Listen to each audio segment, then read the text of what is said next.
Assalamualaikum warahmatullahi wabarakatuh. Waalaikumsalam warahmatullahi wabarakatuh. Berdirinya kami di sini ingin mempresentasikan tentang analisa studi kasus tentang korupsi EKTP di tahun 2011 sampai 2012. Sebelum memulai presentasi, izinkan kami mengenalkan nama-nama ketua kami terlebih dahulu. Perkenalkan, nama saya Ahmad Awif dengan NIM 18. Perkenalkan, nama saya Muhammad Hamzah dengan NIM 35. Perkenalkan, nama saya Muhammad Sudi, NIM 8.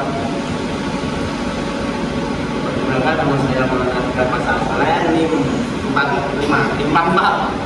Perkenalkan, nama saya Dari Perkenalkan, NIM 17. Perkenalkan, nama saya Muhammad Maulana, NIM 43, 34. Perkenalkan, nama saya Purana Tegas Asana dari NIM 45. Latar belakang pertama adalah dalam studi ini kita memiliki dasar hukum yang diatur dalam Undang-Undang Nomor 23 Tahun 2006 tentang administrasi kependudukan. Tujuan awal dalam studi ini mencegah duplikasi data, menciptakan kartu identitas tunggal dalam kurung nomor induk kependudukan dan efisiensi layanan publik. Studi ini berteknologi pengamanan berbasis biometrik, sidik jari, iris mata, stigmat, tas. Pelaksana dalam uji coba dimulai tahun 2009, pelaksanaan nasional bergulir tahun 2011 sampai 2012.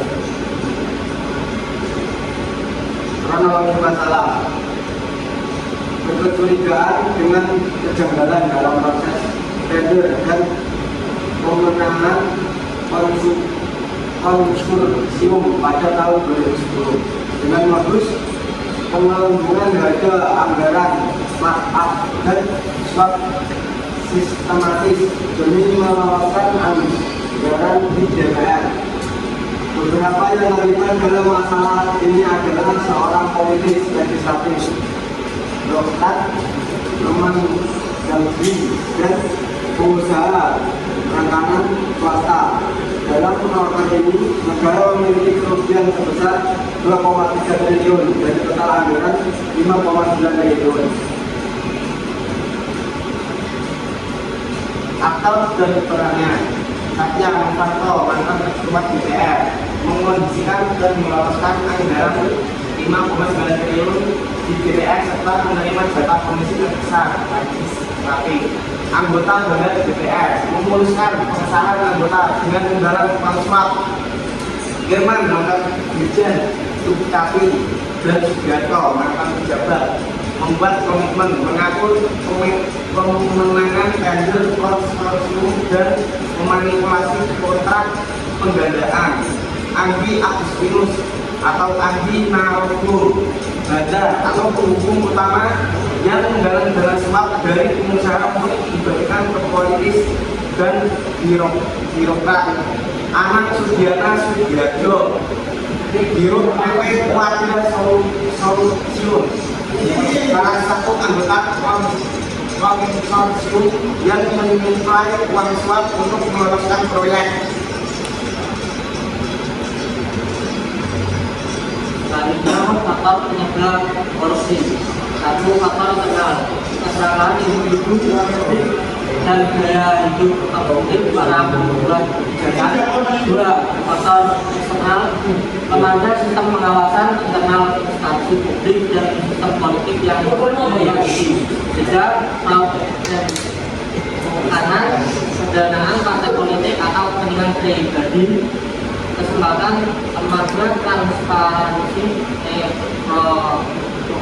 kala itu.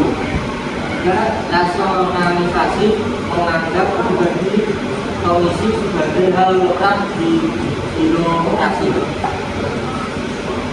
Dampak terhadap negara dan masyarakat, layanan publik terhambat, kelengkapan bentuk EKTP di dalam melibatkan masyarakat hanya memegang usulan keterangan surat. Kemudian misal 2,T anggaran negara hilang sia-sia yang seharusnya bisa dialokasikan untuk sektor kesehatan atau pendidikan, keamanan dan lemah. Fungsi EKTP tergantung karena integrasi sistem teknologi yang tidak optimal akibat dana yang korupsi.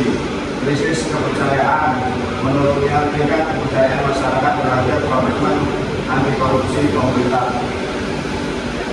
Penyelesaian hukum dan putusan pengadilan. Peran KPK menyelidiki kasus yang berhasil menyeret ketua DPR saat itu, pejabat tinggi Kemendagri serta pihak swasta. Putusan hukum, sejumlah aktor kunci dijatuhi hukuman penjara berat, denda dan kewajiban membayar uang pengganti kerugian negara.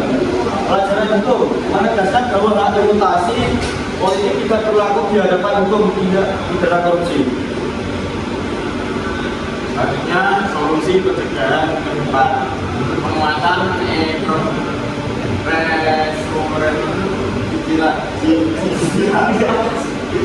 penuh proses pengadaan dengan kerjasama pemerintah guna menutup celah manipulasi fisik sistem whistleblowing membuka kanal pengaduan yang aman dan anonim bagi pegawai dalam organisasi. Prinsip transparansi, keterbukaan alokasi anggaran proyek strategis nasional yang dapat dipantau langsung oleh publik.